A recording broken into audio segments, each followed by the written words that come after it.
The following is a world-class Bullshitters exclusive.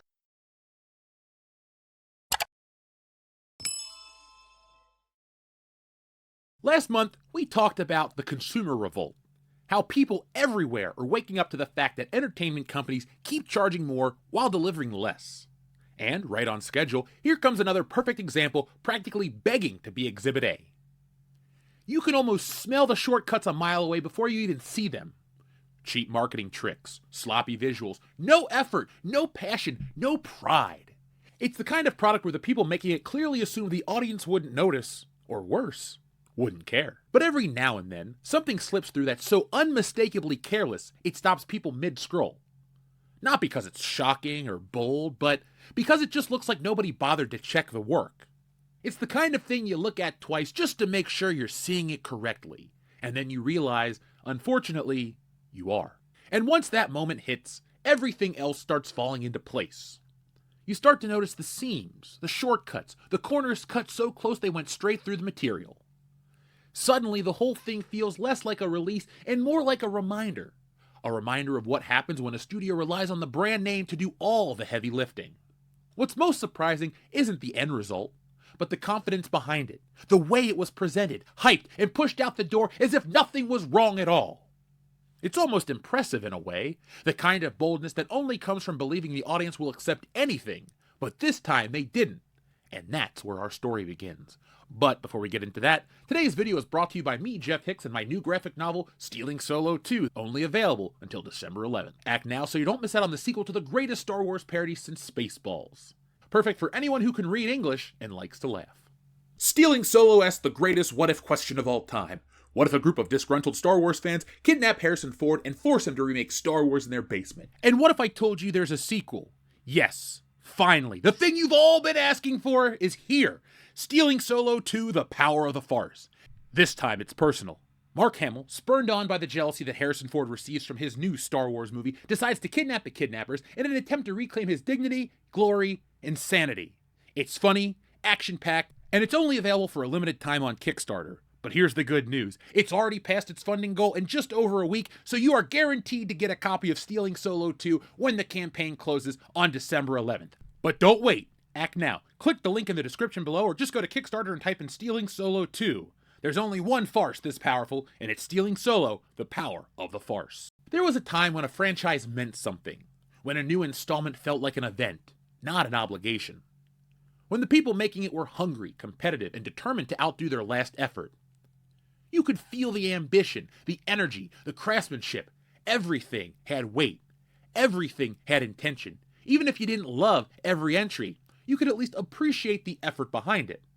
That's why it became a cultural juggernaut in the first place, because it felt like the kind of thing that earned your attention instead of assuming it.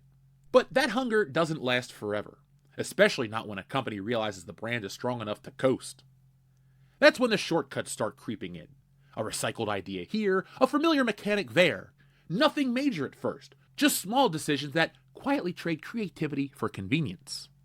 Then management starts noticing the savings, investors start noticing the profits, and the whole system shifts.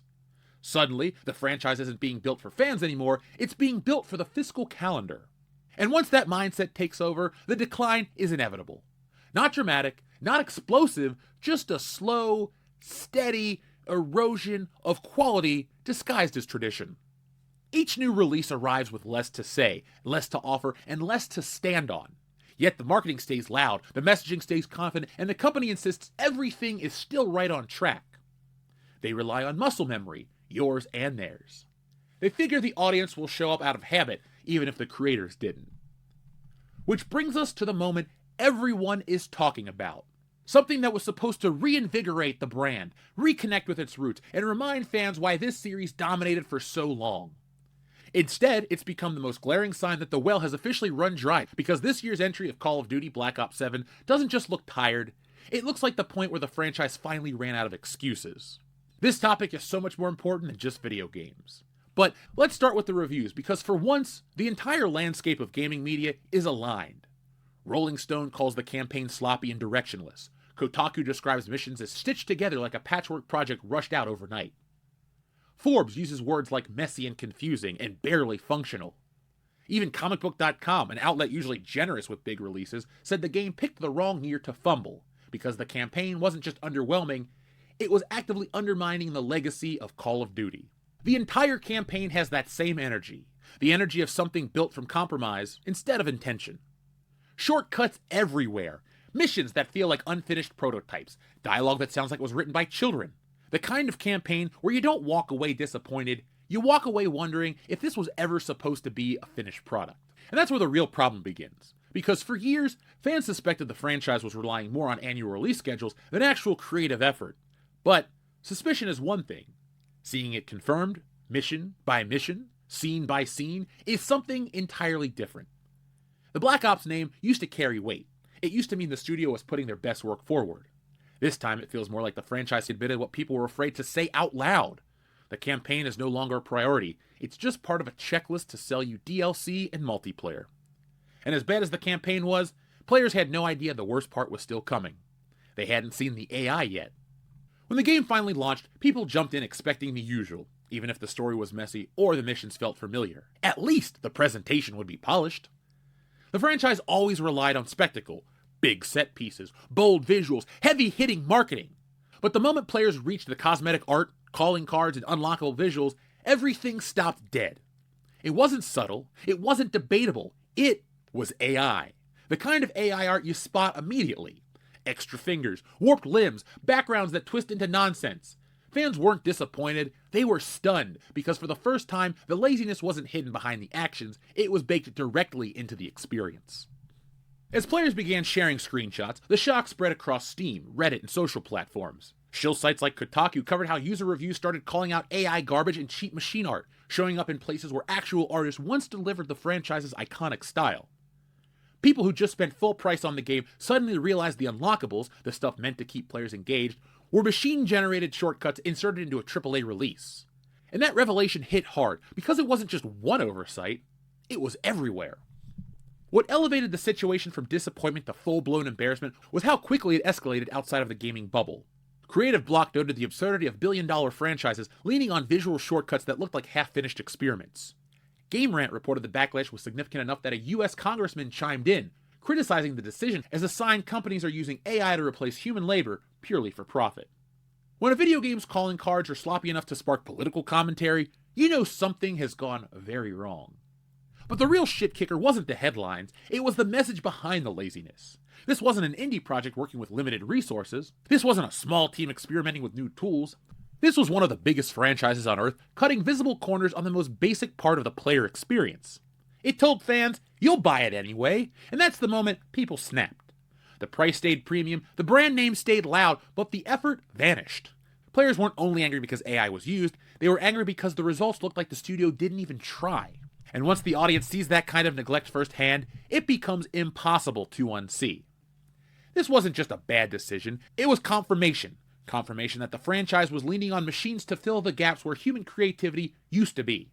Confirmation that shortcuts had officially become policy, and confirmation that the problem wasn't a mistake, but a mindset. The AI art wasn't the biggest flaw in the game, but it was the clearest, and it set the stage for what came next, the moment fans walked away in huge numbers. By the time players finished the campaign, 3 hours by most metrics, and stumbled into the AI-generated calling cards, the damage was already done. But the real shock came when people started checking out the user scores. Overnight, the game wasn't just getting bad reviews, it was tanking, and not the usual fans are grumpy on launch day dip.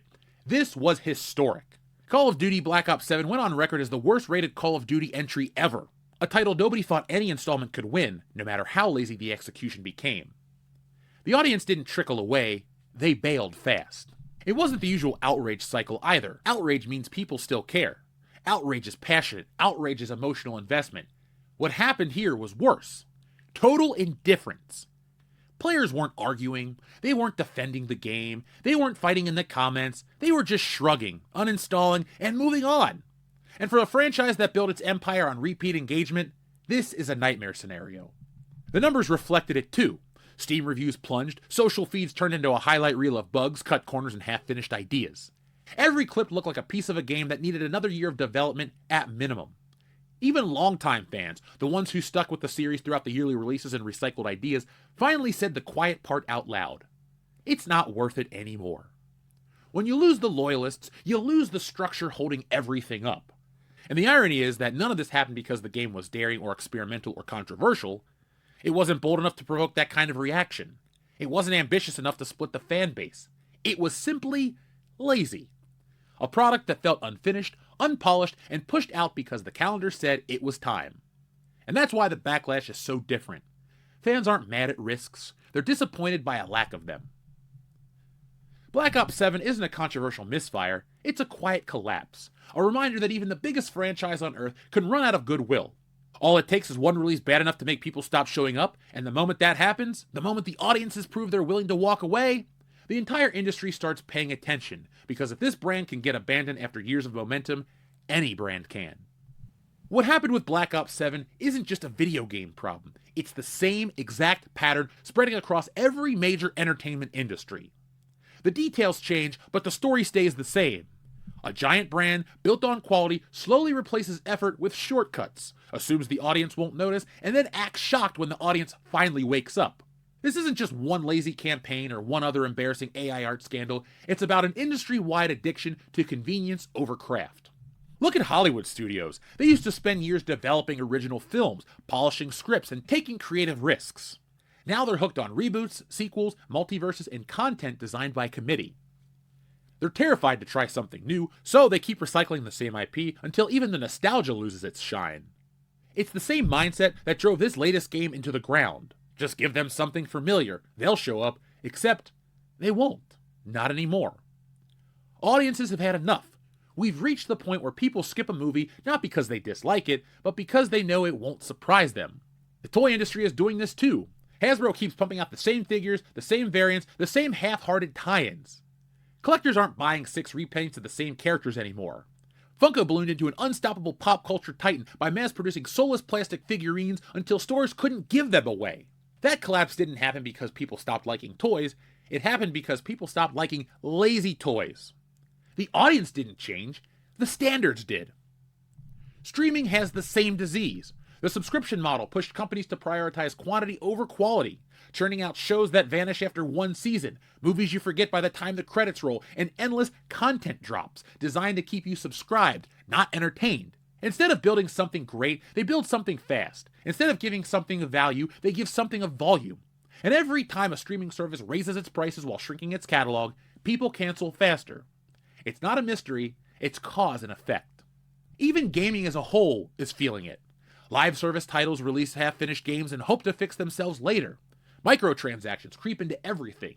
Studios rely on updates instead of delivering complex products. Creativity gets squeezed out by quarterly goals. Innovation gets replaced by safe bets. And the result is always the same. A franchise that used to define an era ends up reduced to a formula that no longer works.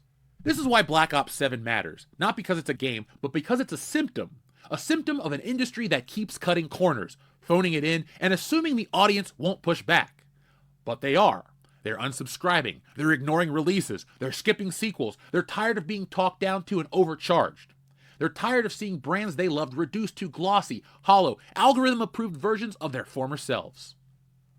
Call of Duty just became the latest example, the one big enough and loud enough that everyone could see it fail in real time. It's not a tragedy, it's not a surprise, it's the inevitable result of a business model built on coasting instead of creating. And if the industry doesn't learn from it, the next collapse won't take 13 years, it'll take 12 months. But the audiences, they've already learned, they've already moved on, and once customers decide they're done, there's no marketing campaign in the world strong enough to bring them back. At the end of the day, the industry will analyze this collapse, executives will hold meetings, and someone will inevitably put together a slide deck titled Lessons Learned. It'll be filled with buzzwords like engagement, synergy, brand trajectory, and consumer sentiment. But the real lesson won't be on any of those slides, because it's too simple for corporate speak. You can't coast forever. Not on a name, not on nostalgia, and definitely not on autopilot. That's the irony. The name of this franchise used to mean something. Call of Duty once stood for intensity, precision, the gold standard of blockbuster gaming. You knew what you were getting, and it was worth your time. But today, it might be the most unintentionally accurate title in entertainment, because for a lot of players, the only Call of Duty left in this series is the duty to shovel out more nonsense every year. And this installment is so lazy, so half-baked, So embarrassingly phoned in that the game itself feels full of exactly what the title implies, complete and full of shit. Black Ops 7 isn't just a misfire, it's the final proof that when companies stop caring, the audiences stop caring faster. You can't patch over laziness, you can't market your way past indifference, and you can't slap a familiar logo on a hollow product and expect people to salute. What happened here wasn't complicated, it's not mysterious, it's not even tragic. It's predictable. Because when a brand built on effort abandons effort, there's only one direction left to go: down. And the fall isn't quiet, it's public, immediate, and well-deserved. So yes, Call of Duty finally lived up to its name. Not as a badge of honor, not as a symbol of military intensity, but as the appropriate descriptor of a franchise that's been dumping on its audience for years and finally got caught. The players walked away, the trust evaporated, the illusion broke, and now all that's left is the wreckage of shortcuts, AI art, bad writing, and the realization that the brand everyone once saluted has turned exactly into what it tried so hard to hide. That's the consumer revolt. That's the consequence of laziness, and that's the story of how one of the biggest franchises in the world managed to become its own punchline. That's Black Ops 7, the clearest example of what happens when a franchise stops caring. But here's the thing, this isn't the last time we're going to see this. Not even close. So right now, I want to hear from you down in the comments below. What is the next domino to fall? Hollywood? More streaming? More collectibles? Another game series? Tell me down below what industry is next to pay the price for laziness. And if you got a personal pick, a franchise you think is on borrowed time, drop it down there too. Your suggestion might end up being a subject for the next video. So folks, thank you for watching. As always, I appreciate you coming to WCBS to hang out with me and listen to me talk about more important topics in the world of entertainment. Now, I love to talk about how low effort equals low quality products, but I have something that's the flip side of it. Written and drawn by me, Stealing Solo 2 is ready right now. If you go over to Kickstarter and back the book, it's already 100% funded, so you're guaranteed to get a copy of the sequel that is the greatest Star Wars parody since Spaceballs. People call the first book laugh out loud funny, and if I may say so myself, this one tops it in every single way. But you already saw the trailer at the beginning of this video, so I'm going to get out of here and get ready for the next video. But until then, folks, be smart, be safe, be cool, but always be excellent to each other.